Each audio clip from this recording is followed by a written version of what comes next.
ತಾತ ಕಾಫಿ. ನೀನು ಯಾತಕ್ಕ ಕಾಫಿ ತರಕ್ಕೆ ಹೋದೆ? ಇರ್ಲಿ ಬಿಡು.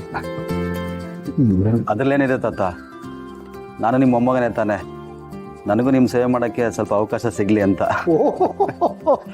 ಸೇವೆ ಈ ಸೇವೆ ವಿಷಯ ಎಲ್ಲ ಇರಲಿ. ಕೂತ್ಕೋ.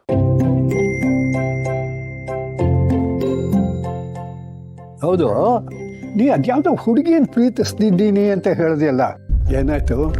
ಲವ್ ಹೊರಟೋಯ್ತಾ? ಅಥವಾ ಇನ್ನೂ ಅದನ್ನ ಮನಸ್ಸಲ್ಲೇ ಇಟ್ಕೊಂಡು ಕೊರಗ್ತಾ ಇದ್ದೀಯಾ? ಈ ನನ್ನ ಲೈಫಲ್ಲಿ ಪ್ರೀತಿನೇ ನನಗೆ ಆಧಾರ. ಅದು ಯಾವಾಗಲೂ ನನ್ನ ಮನಸ್ಸಲ್ಲೇ ಇರುತ್ತೆ ತಾತ. ಮತ್ತು ಅವತ್ತು ಶೌರ್ಯನ ಮದುವೆ ಫಿಕ್ಸ್ ಆದ ದಿವಸ ಆ ಹುಡುಗಿ ಬಗ್ಗೆ ಕೇಳಿದ್ರೆ ಆ ಥರದ್ದೆಲ್ಲ ಏನೂ ಇಲ್ಲ ಅಂತಂದೆ. ಈಗ ನೋಡಿದ್ರೆ ಮನಸ್ಸಲ್ಲೇ ಇಟ್ಕೊಂಡು ಕೊರಗ್ತಿದ್ದೀನಿ ಅಂತಿದ್ದೀಯಾ?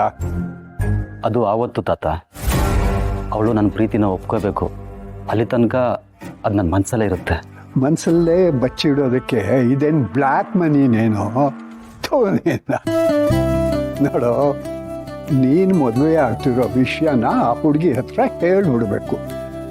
ಆವಾಗ ಅವಳಿಗೂ ನಿನ್ನ ಭಾವನೆಗಳ ಬಗ್ಗೆ ಅರ್ಥ ಆಗತ್ತೆ ಅಲ್ವಾ? ಅದೇ ಪ್ರಯತ್ನದಲ್ಲಿದ್ದೀನಿ ತಾತ. ಆದಷ್ಟು ಬೇಗ ನನ್ನ ಪ್ರೀತಿನ ಅವಳಿಗೆ ಅರ್ಥ ಮಾಡಿಸ್ತೀನಿ. ಓಹೋ ಆನಂದ್, ನೀವ್ ಇಷ್ಟ ದಿನ ಸೈಲೆಂಟ್ ಬಾಯ್ ಅನ್ಕೊಂಡಿದ್ದೆ, ಆದ್ರೆ ನೀವು ಲವರ್ ಬಾಯ್ ಅಂತ ನನಗೆ ಗೊತ್ತಿರ್ಲಿಲ್ಲ. ಅದ್ ಸರಿ, ಆ ಹುಡ್ಗಿ ಯಾರು? ನಾನು ಆ ಹುಡ್ಗಿ ಬಗ್ಗೆ ತಿಳ್ಕೊಬೋದಾ? ಏನ್ ಯೋಚನೆ ಮಾಡ್ತಿದ್ದೀರಾ ಆನಂದ್? ನಾಚಿಕೆನಾ ಅಥವಾ ಆ ಹುಡ್ಗಿ ಬಗ್ಗೆ ಹೇಳೋದಕ್ಕೆ ಇಷ್ಟ ಇಲ್ವಾ? ಹಾಗೇನಿಲ್ಲ, ನನ್ನ ಪ್ರೀತಿ ಕಣ್ಣಲ್ಲಿ ಶುರುವಾಗಿ ಮನಸ್ಸಲ್ಲಿ ಚಿಗುರ್ತಾ ಇದೆ. ಆದಷ್ಟು ಬೇಗ ನಿಮಗೆ ಬಂದು ಹೇಳ್ತೀನಿ.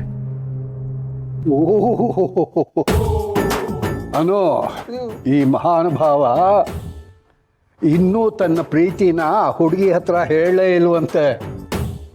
ಅನಂತ್ ಅವ್ರೆ, ನೀವು ಪ್ರೀತಿನ ಹೇಳ್ಕೊಳ್ಳೋದಕ್ಕೆ ಲೇಟ್ ಮಾಡಿದ್ರೆ ನೀವು ಪ್ರೀತಿಸಿರೋ ಹುಡ್ಗಿ ನಿಮ್ ಕೈ ತಪ್ಪ ಹೋಗ್ತಾಳೆ. ಡೋಂಟ್ ವರಿ ಅನಂತ್, ನೀವು ಪ್ರೀತಿಸಿರೋ ಹುಡ್ಗಿ ನಿಮ್ ಪ್ರೀತಿನ ಆಕ್ಸೆಪ್ಟ್ ಮಾಡ್ತಾಳೆ.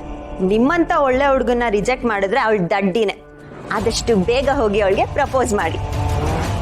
ಖಂಡಿತ ಮಾಡ್ತೀನಿ. ಅವಳ ಕಣ್ಣಲ್ಲಿ ಕಣ್ಣಿಟ್ಟು ಅವಳ ಕಿವಿ ಹತ್ರ ಹೋಗಿ ಕಿಸು ಮಾತಲ್ಲಿ ನನ್ನ ಪ್ರೀತಿನ ಎಕ್ಸ್ಪ್ರೆಸ್ ಮಾಡ್ತೀನಿ. Okay, all the best. ನಾನೇನು ಹೊರಡ್ತೀನಿ. All the best. Thank you ತಾತ.